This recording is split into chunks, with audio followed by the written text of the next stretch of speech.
क्या आपको पता है जो आप मोबाइल में फेस लॉक लगाते हो और फिंगरप्रिंट लगाते हो, उसका कोई निकाल के उसका कोई मिसयूज़ कर सकता है?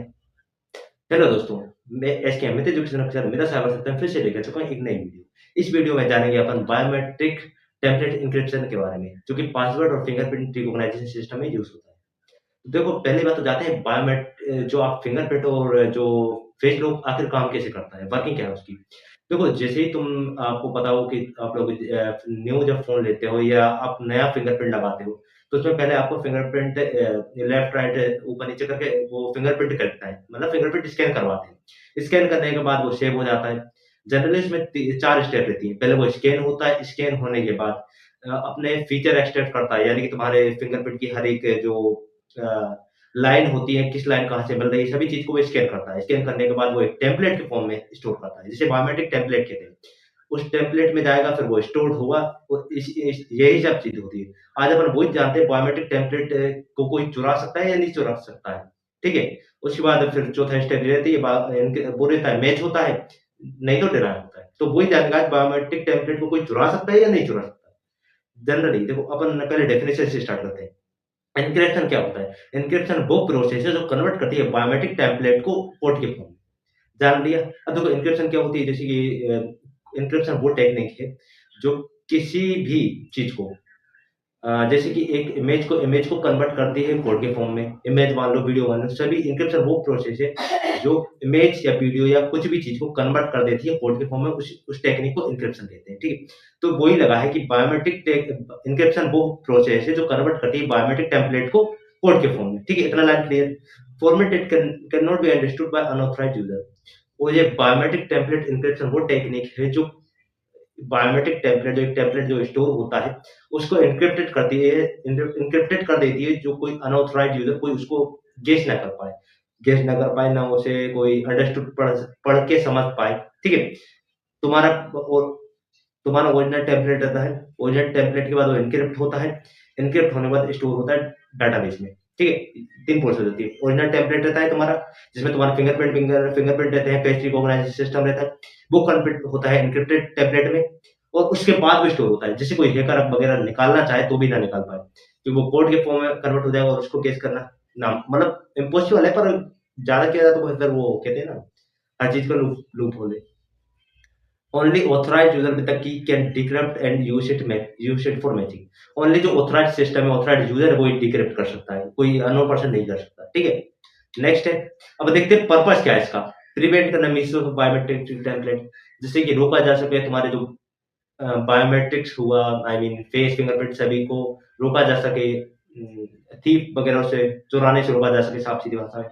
Make stolen template useless to attacker, जो जो तुम्हारा चोरी अगर मान के चलो एन्क्रिप्टेड टेक्निक यूज़ है, तो तुम्हारा फिंगरप्रिंट चोरी होने के बाद वो उसे यूज़ ना कर पाएँगे, क्योंकि उनके पास डिक्रिप्ट टेक्निक नहीं है ना, मतलब डिक्रिप्ट के लिए वो उनके पास कोई सीक्रेट की नहीं है, ठीक है?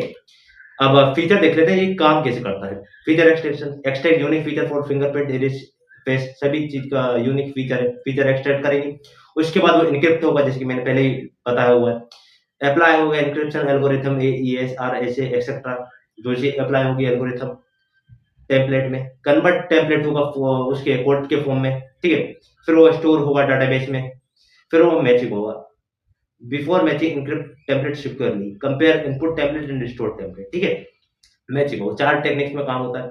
अब देखते हैं types of encryption for biometric template, कितने टाइप ऑफ एन्क्रिप्शन रहते हैं बायोमेट्रिक टेम्पलेट की उससे, ठीक है?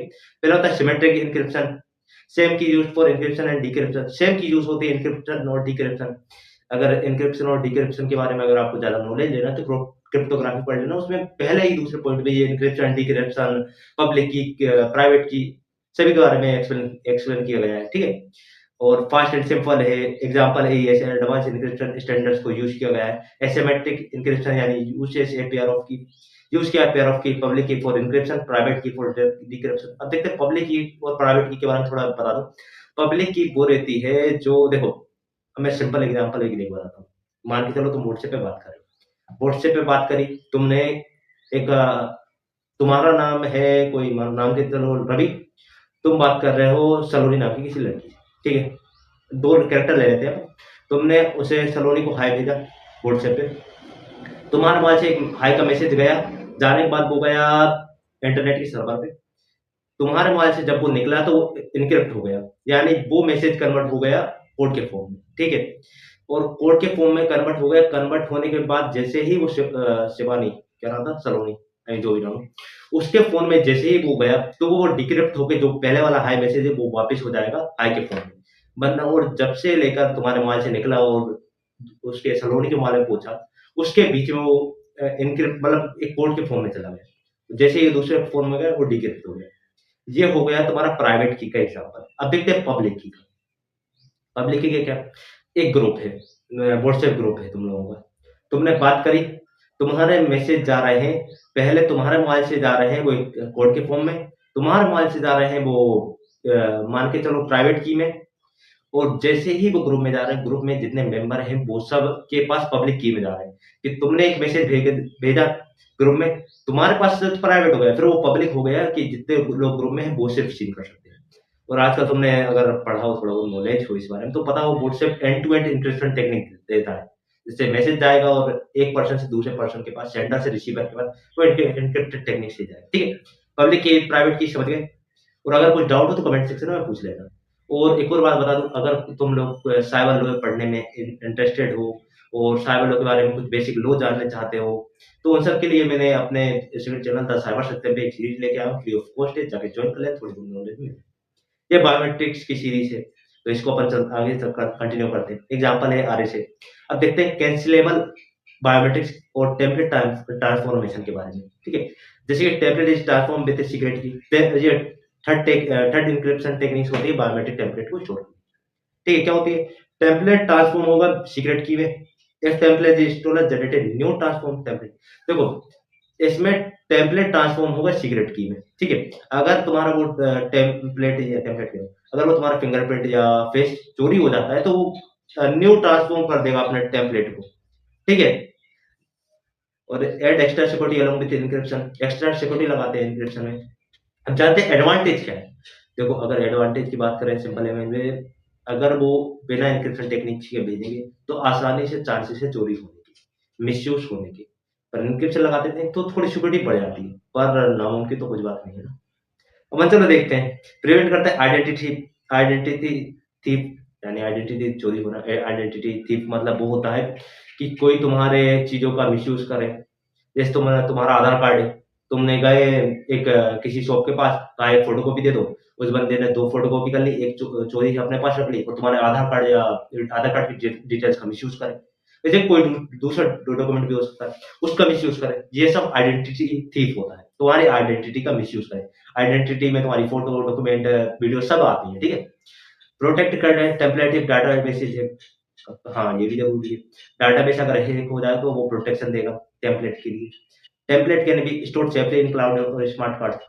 Work with multi factor authentication, ये वर्क करे साथ में मल्टी फैक्टर ऑथेंटिकेशन के साथ, ठीक है? और अब देखते हैं लिमिटेशन क्या है। सिक्योर की मैनेजमेंट, एक्स्ट्रा कंप्यूटेशन में स्लो डाउन मैचिंग, और इफ एन्क्रिप्शन की स्टोलन सिक्योरिटी इज कॉम्प्रोमाइज्ड, अगर एन्क्रिप्शन की चोरी हो जाएगी तो सिक्योरिटी इज कॉम्प्रोमाइज्ड, ठीक है? अब देखते हैं अपन real life example, Aadhaar card system in India. India में आधार कार्ड सिस्टम में ये यूज होता है। तुम्हारे फिंगरप्रिंट को स्टोर करने के लिए, तुम्हारे इरेज स्कैन मतलब इरेज स्टोर करने के लिए use encryption fingerprint and erase template को स्मार्टफ़ोन में। रियल लाइफ एग्जांपल तो यही है ना, हमारे फ़ोन में देख लो, पीछे फिंगरप्रिंट सेंसर रहता है साइड में, सामने फेस रिकॉग्निशन सिस्टम रहता है। स्टोर करने के लिए टेम्पलेट एन्क्रिप्शन का यूज़ ही होता है, ठीक है? आज की वीडियो में इतना ही, मिलते हैं अगली वीडियो में अगले कुछ इंटरेस्टिंग टॉपिक के साथ। जब तक के लिए बाय बाय, ठीक है? और